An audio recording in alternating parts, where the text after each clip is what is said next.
അസ്സലാമു അലൈക്കും വറഹ്മത്തുള്ളാഹി വബറകാതുഹു. ബിസ്മില്ലാഹി വൽഹംദുലില്ലാഹി അസ്സലാത്തു വസ്സലാമു അലാ അഷ്റഫി റസൂലില്ലാഹി വഅലാ ആലിഹി വസഹ്ബിഹി അജ്മഈൻ അമ്മാ ബഅദ്. പ്രിയപ്പെട്ട വിദ്യാർത്ഥികളെ, നമ്മൾ കഴിഞ്ഞ ക്ലാസ്സിൽ ഇതിന് തുടക്കം ഒന്ന് പറഞ്ഞിരുന്നു. നമ്മൾ കഴിഞ്ഞ പാഠഭാഗത്തിൻ്റെ ചോദ്യോത്തരങ്ങളാണല്ലോ എഴുതിയത്. ഏതായാലും നേച്ചർ ആൻഡ് സ്കോപ്പ് ഓഫ് ബിസിനസ്സിൻ്റെ എങ്ങനെയാണ് ബിസിനസ് നടത്തേണ്ടതെന്നും അതിൻ്റെ സ്കോപ്പ് എന്താണെന്നാണ് നമ്മൾ ഈ ക്ലാസ്സിൽ ചർച്ച ചെയ്യുന്നത്. നമ്മെ സംബന്ധിച്ചിടത്തോളം നമ്മുടെ നിത്യജീവിതത്തിൽ വ്യത്യസ്തങ്ങളായ സെവറൽ ആക്ടിവിറ്റീസുമായിട്ട് എൻഗേജ്ഡായ ആളുകളാണ് അല്ലേ?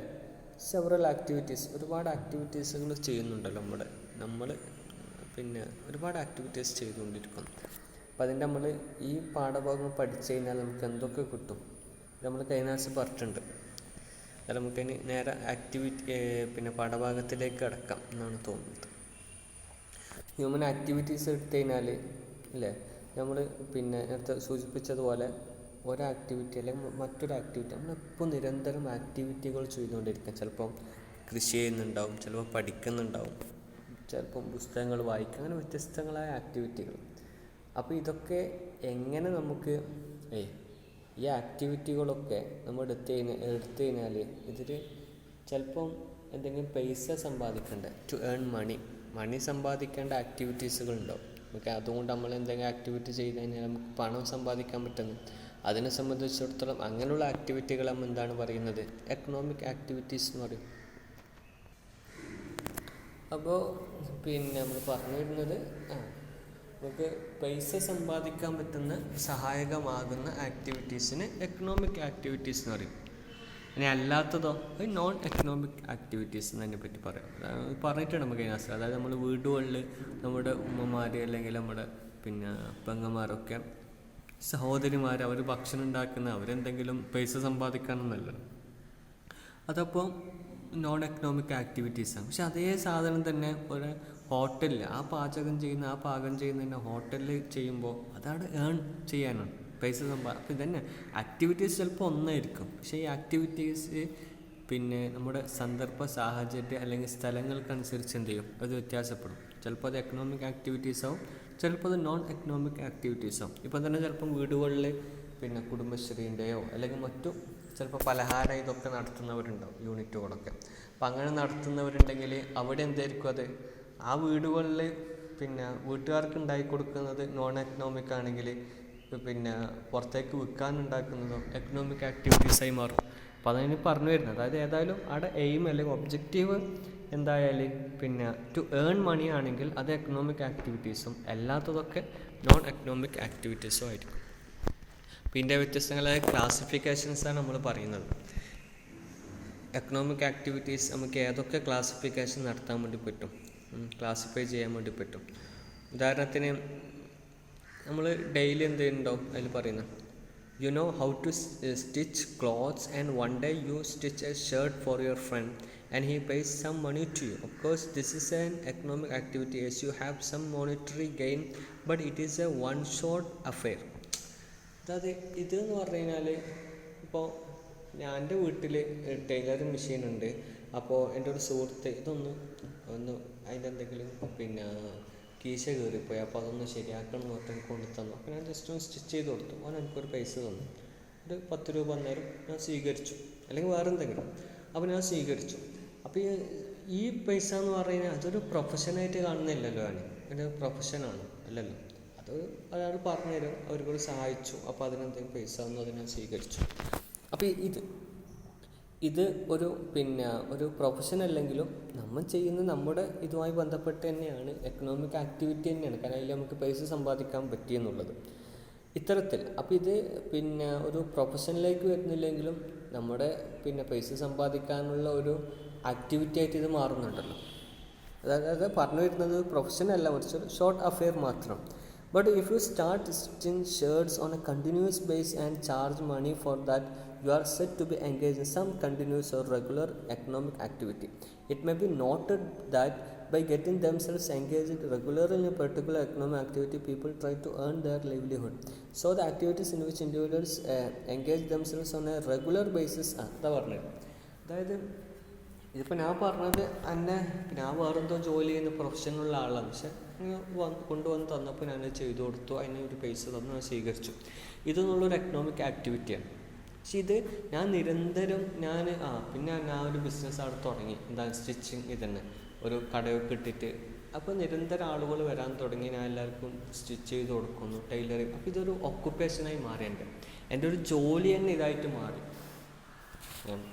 അപ്പോൾ in fact every one is engage in one occupation or the other and this can be broadly categorise. അപ്പോൾ ഇങ്ങനെയുള്ള ജോലികൾ നമ്മൾ ചെയ്തുകൊണ്ടിരിക്കുന്ന ഓരോ ആക്ടിവിറ്റീസ് നമുക്ക് എന്ത് ചെയ്യാൻ പറ്റും, കാറ്റഗറി ചെയ്യാൻ വേണ്ടി പറ്റും. ഒന്നിക്കലും അത് പ്രൊഫഷൻ ആയിരിക്കും, അല്ലെങ്കിൽ എംപ്ലോയ്മെൻ്റ് ആയിരിക്കും, അല്ലെങ്കിൽ ബിസിനസ് ആയിരിക്കും. ഇത്തരത്തിൽ 3 തരത്തിലുള്ള ക്ലാസിഫിക്കേഷൻ നമുക്ക് നടത്താം. ഡീറ്റെയിൽ ആയിട്ട് നമുക്ക് ഏതായാലും പഠിക്കാം കേട്ടോ. പിന്നെ ആദ്യം പറഞ്ഞത് ഈ 3 പറഞ്ഞതും ഓക്കുപ്പേഷൻ കേട്ടോ. ഈ 3 പറയുന്നതും ഓക്കുപ്പേഷൻ്റെ കീഴിൽ വരുന്നതാണ്. ഓക്കുപ്പേഷൻ്റെ കീഴിൽ വരുന്നതാണ് ഏത്, പ്രൊഫഷൻ ആണെങ്കിലും എംപ്ലോയ്മെൻ്റ് ആണെങ്കിലും ബിസിനസ് ആണെങ്കിലും ഒക്കെ ഇതിൻ്റെ കീഴിൽ വരുന്നതാണ്. ഇതിൽ പ്രൊഫഷൻ എന്ന് പറഞ്ഞാൽ നിങ്ങൾക്ക് അറിയായിരിക്കും, you are aware of doctors. സാധാരണ ഡോക്ടേഴ്സ് അറിയാമല്ലോ. What are they and what do the do? They are basically individuals ആണ് ഹു ഹാവ് സ്പെഷ്യൽ നോളജ് ഉണ്ട്. നമ്മളെ സംബന്ധിച്ചിടത്തോളം ഒരു ഡോക്ടറെ സംബന്ധിച്ചിടത്തോളം ഡോക്ടറെ ആ പേഷ്യൻസിനെ കുറിച്ച് അവർ കൃത്യമായിട്ട് അറിയുന്നു, എന്താണ് രോഗം എന്നുള്ള അറിയുന്നു, അതിനനുസരിച്ചുള്ള മരുന്ന് കൊടുക്കുന്നു, അതൊക്കെ മാറ്റുന്നു. അതുപോലെ വേറെ അപ്പോൾ ആ ഡോക്ടറെ സംബന്ധിച്ചിടത്തോളം ആ ഡോക്ടർ ആ ഒരു മേഖലയിൽ ട്രീറ്റ്മെൻറ്റ് വിഷയത്തിൽ അയാൾ സ്പെഷ്യലൈസേഷൻ ചെയ്ത ആളാണ്. വേറെ ഉദാഹരണത്തിന് ചാർട്ടേഡ് അക്കൗണ്ടൻസ്. ഇവർക്കെന്ന് പറഞ്ഞാൽ അക്കൗണ്ടിങ് മേഖലയിൽ അവരെന്തായിരിക്കും, ആ ഒരു പ്രൊഫഷനായിരിക്കും അവരുണ്ടാകും. അപ്പോൾ അങ്ങനെ അത് ആർട്ടിസ്റ്റ് എടുത്തു നോക്കുകയാണെങ്കിലോ, അല്ല ആർക്കിടെക്ട്സ് ഉണ്ടാവില്ല, നമ്മളേത് എൻജിനീയേഴ്സ്, അതുപോലെ ഫിലിം ആർട്ടിസ്റ്റ്, ഇവരൊക്കെ അവരുടേതായ ഒരു പ്രൊഫഷൻ ഉണ്ടാവും.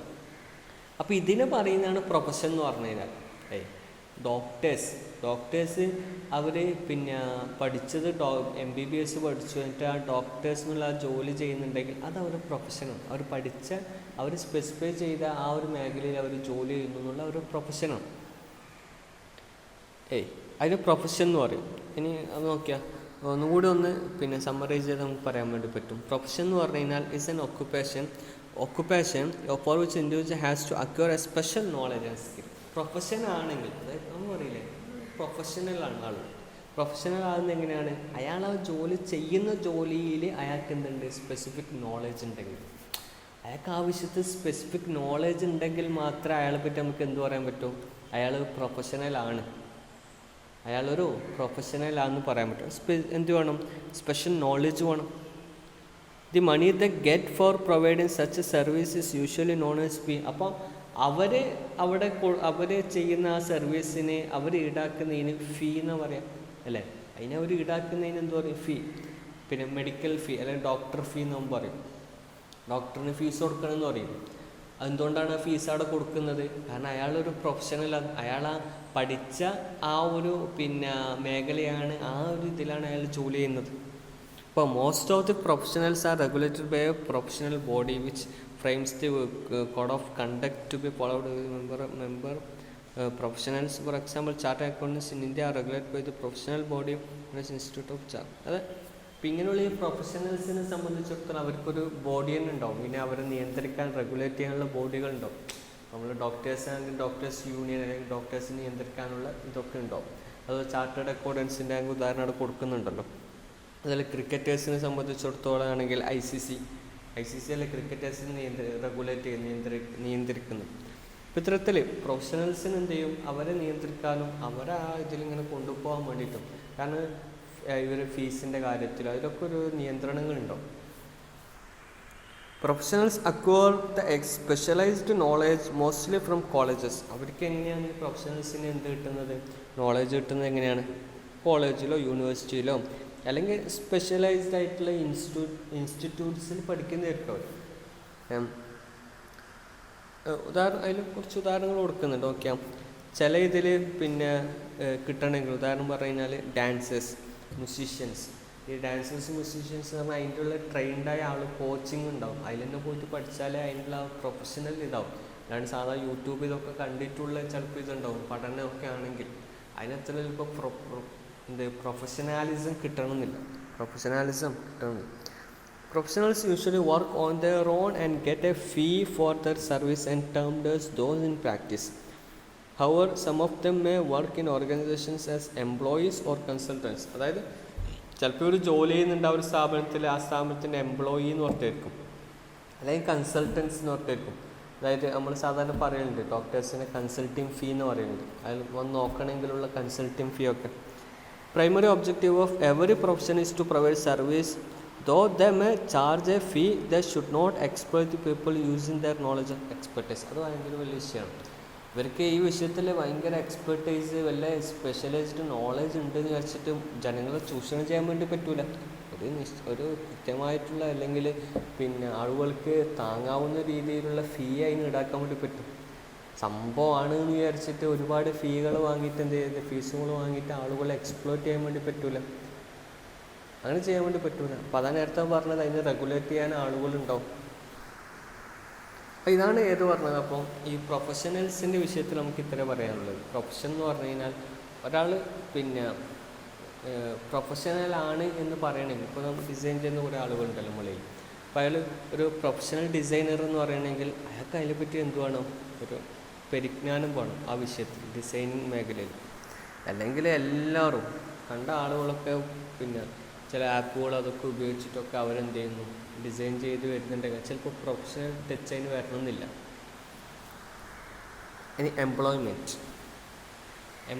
എന്ന് പറഞ്ഞു കഴിഞ്ഞാൽ ചില പിന്നെ ചില ആളുകളും കാണാൻ വേണ്ടി പറ്റും, അവർ ചില ഓഫീസുകളിൽ പോകുന്നു, ഫേംസ് വർക്കിനൊക്കെ അവർ പോകുന്നുണ്ടാവുമല്ലോ, അവർ വ്യത്യസ്തങ്ങളായ ഇതിൽ പോകുന്നു, അവർ അന്നത്തെ ഉള്ള ആ ഒരു കൂലി മാത്രം അവർക്ക് കിട്ടുക, അല്ലെങ്കിൽ സാലറി ബേസ്. പക്ഷെ ഇവർക്ക് എന്താണെന്നില്ല, പിന്നെ ചിലപ്പോൾ ഇവർ പഠിച്ച് തന്നെ ആണെന്നുണ്ടോ, ഇല്ല, ഇവർ ആ വിഷയത്തിൽ വല്ല നോളജൊന്നും ഇതാക്കിയൊന്നും വരില്ല. ഇപ്പോൾ നമ്മളിപ്പോൾ സാധാരണ ഹോട്ടലിൽ പണിക്ക് പോകുന്നതാണെങ്കിൽ ആ വിഷയത്തിൽ വല്ല പിന്നെ സ്കൂളുകളിൽ പോയിട്ടോ യൂണിവേഴ്സിറ്റി പോയിട്ടോ അല്ലെങ്കിൽ കോളേജിൽ പോയിട്ടോ പഠിച്ചിട്ടുണ്ടാവും, ഇല്ല. അപ്പം അങ്ങനെയുള്ള പിന്നെ നമ്മളെന്തുണ്ടാവും, ജോലികളൊക്കെ ഉണ്ടാവും. അതിനെപ്പറ്റി എംപ്ലോയ്മെൻറ്റ് എന്ന് പറയും. We find a postman in employment in the Department of Post to deliver letters. Here the department is called the employer and postman is employee. ഉദാഹരണം, ഇപ്പോൾ ഈ പോസ്റ്റ്മാൻ്റെ ഇത് സംബന്ധിച്ചിടത്തോളം പോസ്റ്റ്മാൻ ഈ ലെറ്ററൊക്കെ ഇട്ട് കൊടുക്കാൻ പോകുന്ന ആളുണ്ടാവുമല്ലോ, വീടുകളിലേക്ക് എത്തിച്ചു കൊടുക്കുന്ന പോസ്റ്റ്മാൻ ഈ ലെറ്റർ എങ്ങനെ ഇട്ട് കൊടുക്കണം അതിനെപ്പറ്റി വലിയ അറിവൊന്നും വേണമെന്നൊന്നുമില്ലല്ലോ, വലിയ ഇതിലൊന്നും പോയി സ്പെഷ്യലൈസ്ഡ് ആയിട്ടുള്ള നോളജൊന്നും വേണമെന്നില്ല. അപ്പോൾ അവിടെ സംബന്ധിച്ചിടത്തോളം ആ പോസ്റ്റ് ഓഫീസിൽ ഉള്ള ഒരു എംപ്ലോയി ആയിരിക്കും ഇത് ഈ പോസ്റ്റ്മാൻ എന്നുള്ളത്. സ്വാഭാവികമായിട്ട് പോസ്റ്റ് ഓഫീസിൽ നിന്നുള്ള അതിൻ്റെ പിന്നെ ബന്ധപ്പെട്ടവർ എന്തായിരിക്കും, എംപ്ലോയേഴ്സും, ഈ ജോലിക്കാരനായ ഈ പോസ്റ്റ്മാൻ എംപ്ലോയി എന്നും പറയുന്നു. ഏതായാലും ഇതിനെപ്പറ്റി പറയുകയാണെങ്കിൽ ഇതിൻ്റെ മെയിൻ ഫീച്ചേഴ്സ് എന്തൊക്കെയാണെന്ന് പറഞ്ഞു കഴിഞ്ഞാൽ, it is an occupation where a person called employees to work for another called employer. എംപ്ലോയറായ ഒരാൾക്ക് വേണ്ടിയിട്ട്, എംപ്ലോയറായിട്ടുള്ള ഒരാൾക്ക് വേണ്ടിയിട്ട് അല്ലെങ്കിൽ ഒരു പിന്നെ സ്ഥാപനത്തിന് വേണ്ടിയിട്ട് ജോലി ചെയ്യുന്ന ആൾക്കാണ് എംപ്ലോയി എന്ന് പറയാം. അപ്പോൾ നമ്മളെ സംബന്ധിച്ചിടത്തോളം നമ്മൾ ദാറുൽ ഫലാഹ് എന്നുള്ള സ്ഥാപനത്തിന് വേണ്ടിയിട്ട് നമ്മൾ എന്ത് ചെയ്യുന്നു, പിന്നെ എംപ്ലോയ്മെൻറ്റ് ചെയ്യുന്നവരാണ്. അപ്പോൾ നമ്മളെ സംബന്ധിച്ചിടത്തോളം നമ്മൾ എംപ്ലോയീസാണ്, നമ്മൾ ജോലി ചെയ്യുന്ന ജോലിക്കാരൻ. There are certain terms and conditions of work like hours of work. അപ്പോൾ ഇവിടെ സംബന്ധിച്ചിടത്തോളം അല്ലെങ്കിൽ സ്ഥാപനങ്ങളെ സംബന്ധിച്ചിടത്തോളം എന്തുണ്ടാവും, ഇതെങ്കിലും സ്ഥാപനങ്ങൾ ഒരു പിന്നെ 9 to 5, പിന്നെ 9 മണി മുതൽ 5 മണി വരെയൊക്കെ ജോലി സമയം അങ്ങനെ ഉണ്ടാവില്ല. ഏത് കമ്പനികളിൽ എടുത്ത് നോക്കിയാലും അതിലുള്ള എംപ്ലോയീസിന് എന്തുണ്ടാവും, അവിടെ ജോലിക്ക് നിർത്തുന്ന എംപ്ലോയീസിനെ സംബന്ധിച്ചിടത്തോളം അവർക്ക് പിന്നെ അതിനുള്ള സമയങ്ങളുണ്ടാവും, ഇത്ര സമയങ്ങളാണ് ജോലി ചെയ്യേണ്ടതെന്നുള്ള വർക്കിംഗ് ഹവേഴ്സൊക്കെ ഉണ്ടാവും. നേരത്തെ പറയും പ്രൊഫഷണൽ അതല്ല കേട്ടോ. പ്രൊഫഷൻ എന്ന് പറഞ്ഞാൽ അവർ സ്വന്തമായിട്ട്, അവർക്ക് വേറെ എംപ്ലോയറൊന്നും ഉണ്ടാവില്ല. പ്രൊഫഷൻ എന്ന് പറയുമ്പോൾ അവർ സ്വന്തമായിട്ട് അവരുടെ ജോലികൾ ചെയ്യും. അവരെന്ത് ചെയ്യുക, ഒരു ഇത് ഉണ്ടാക്കിയിട്ട് എന്ത് ചെയ്യുക, പിന്നെ അവർ തന്നെയായിരിക്കും അതിനുള്ള പിന്നെ അവർക്ക് പിന്നെ അവർ പഠിച്ചത് മറ്റുള്ളവർക്ക് കൺസൾട്ടൻസി ആയി കൊടുക്കുക, അതൊക്കെയാണ്. അവർ സ്വയം ഇങ്ങനെ കണ്ടെത്തിയിട്ട് ഇങ്ങനെ പോകുന്നവർ. ഇതെന്ന് പറഞ്ഞാൽ ഏതെങ്കിലും ഒരു സ്ഥാപനത്തിൻ്റെ എംപ്ലോയറെ കീഴിൽ എംപ്ലോയി ആയിട്ട് എന്ത് ചെയ്യുക, ജോലി ചെയ്യുക. അപ്പോൾ ഇതിന് കൃത്യമായ വർക്കിംഗ് ഹവേഴ്സൊക്കെ ഉണ്ടാവും. മാത്രമല്ല ഒരു മന്ത്ലി ബേസിസോ അല്ലെങ്കിൽ മാസത്തിലോ അല്ലെങ്കിൽ പിന്നെ ഡെയിലി വേജസിലുമായിട്ട് ഇവർക്ക് ഇങ്ങനെ കൂലി അല്ലെങ്കിൽ പിന്നെ ശമ്പളങ്ങൾ കിട്ടിക്കൊണ്ടിരിക്കും. നേരത്തെ പറഞ്ഞ പ്രൊഫഷൻ ഇതിലതല്ല. അവർക്ക് അവർ എത്ര രോഗികൾ വരുന്നു, എത്ര ആളുകൾ കൺസൾട്ട് ചെയ്യുന്നു, അതിനനുസരിച്ച് അവർ ഇതുണ്ടാവും. അതിനനുസരിച്ച് അവരെന്തുണ്ടാകുക, പിന്നെ ഫീസൊക്കെ ഉണ്ടാകും. Legally the employee relations based on contract. അതങ്ങനെ തന്നെ ലീഗലി ആയിട്ട് നോക്കുകയാണെങ്കിൽ ഇവിടെ എന്തുണ്ടാവും, എംപ്ലോയറായ ആളും എംപ്ലോയി ആയ ആളും തമ്മിലൊരു ഇതുണ്ടാവും. പിന്നെ നമ്മളെ ഇതുണ്ടാവില്ല, എന്ത് കോൺട്രാക്റ്റ് ഉണ്ടാവും. കോൺട്രാക്റ്റ് പിന്നെ ഒരു ധാരണ ഉണ്ടാവും. ഇത്ര മാസത്തേക്കാണ് ജോലി ചെയ്യുന്നത്, ഇല്ല ഒരു വർഷത്തേക്ക്. അപ്പോൾ ഈ വർഷത്തിനിടയ്ക്ക് ഞാൻ പോവുകയാണെങ്കിൽ എൻ്റെ ശമ്പളം അതുമായിട്ടുള്ള എൻ്റെ ശമ്പളം ആണെങ്കിൽ ഇങ്ങനെ കട്ട് ചെയ്യാം. അപ്പോൾ ആ രൂപത്തിലുള്ള എന്തുണ്ടാവും, ഒരു കോൺട്രാക്റ്റ് അവർ തമ്മിലുണ്ടാവും. There are jobs for which no technical education or specialized skill is required for employment. വലിയ പ്രത്യേക സ്കില്ലിൻ്റെ ഒന്നും ആവശ്യമില്ലല്ലോ. ഇല്ല, വലിയ സ്കില്ലിൻ്റെ ഒന്നും ആവശ്യം ചിലപ്പം വരില്ല. ചില ജോലികളുണ്ടാവും സ്കിൽഡ് ആയിട്ടുള്ള ജോബ്സ്. അത് അധ്യാപനം എന്ന് പറയുമ്പോൾ ആവശ്യത്തെ പറ്റി പഠിച്ചിരിക്കേണ്ടി വരും. അങ്ങനെ ഉണ്ടാവും. അല്ലാണ്ട് പിന്നെ അടിച്ചു വാരുന്ന ജോലിയാണെങ്കിൽ ആ അടിച്ചു വാരുന്ന സ്വീപ്പിംഗ് ഇതിന് പിന്നെ ജോലിക്ക് അതിന് വലിയ പഠിക്കണം എന്നില്ലല്ലോ. അതാർക്കും ചെയ്യാൻ പറ്റുന്നല്ലോ. ഏതായാലും എംപ്ലോയ്മെൻറ്റിൻ്റെ മെയിൻ പർപ്പസ് പറഞ്ഞാൽ is to secure assured income through wages and. അതായത് ഈ എംപ്ലോയ്മെൻറ്റ് ഉള്ളതോട് എന്ത് കിട്ടും, ചില ആളുകൾക്ക് അവർ ഒരു ഫിക്സഡ് ആയിട്ടുള്ള അല്ലെങ്കിൽ ഉറപ്പുള്ള അവർക്കുള്ളൊരു പിന്നെ വേജസോ അല്ലെങ്കിൽ സാലറി കിട്ടിക്കൊണ്ടിരിക്കും. അത് കൃത്യമായ കോൺട്രാക്റ്റ്, ഒരു വർഷത്തേക്കാണ് കോൺട്രാക്റ്റ് ചെയ്യുന്നതെങ്കിൽ ആ ഒരു വർഷം കൃത്യമായ ശമ്പളം കിട്ടുമല്ലോ. അവർ ആ പിന്നെ സ്റ്റാർട്ടിങ്ങിൽ ആ പറഞ്ഞു വെക്കുന്ന അല്ലെങ്കിൽ അവർ നിയമിക്കുന്ന സമയത്ത് പറയുന്ന ആ ശമ്പളം തന്നെ അവർക്ക് കിട്ടും. കോൺട്രാക്റ്റിൽ എഴുതി വെക്കുന്ന ആ ശമ്പളം തന്നെ കിട്ടും, അല്ലെങ്കിൽ ആ ഒരു വേജസ് തന്നെ അവർക്ക് കിട്ടും. അപ്പോൾ ഇതാണ് എംപ്ലോയ്മെൻറ്റ് എന്ന് പറഞ്ഞു കഴിഞ്ഞാൽ. ഇതാണ് എംപ്ലോയ്മെൻറ്റ് എന്ന് പറഞ്ഞാൽ. അടുത്തതെന്ന് പറഞ്ഞു കഴിഞ്ഞാൽ ബിസിനസ്സാണ്. മൂന്നാമത്തേത് ബിസിനസ് എന്ന് പറഞ്ഞാൽ നമ്മൾ സാധാ ഒരു പിന്നെ കമ്പനികൾ ഉദാഹരണം പറഞ്ഞു കഴിഞ്ഞിട്ട് കൊടുക്കുന്നുണ്ട്. ടാറ്റ കമ്പനി അതുള്ള കമ്പനികൾ ഒന്നും വേണ്ട. ആ കമ്പനികൾ നമ്മൾ എന്ത് ചെയ്യും, സാധനങ്ങൾ വാങ്ങുന്നു, ആ സാധനങ്ങൾ നമ്മൾ വിൽക്കുന്നു. അപ്പോൾ നമ്മൾ തൊട്ടടുത്തുള്ള ഒരു ഷോപ്പിൻ്റെ അടുത്ത് നോക്കിയാൽ ആ ഷോപ്പിൽ എന്താണ് സാധനങ്ങൾ വരുന്നു, അത് വിൽക്കുന്നു. അപ്പോൾ അതിന് കൃത്യമായി എന്തില്ല, ഇത്ര പ്രോഫിറ്റ് കിട്ടുന്നൊന്നുമില്ലല്ലോ. ഇത്ര പ്രോഫിറ്റ് കിട്ടുന്നുള്ള കൃത്യമായ കണക്കുണ്ടോ? ഒന്നുമില്ലല്ലോ.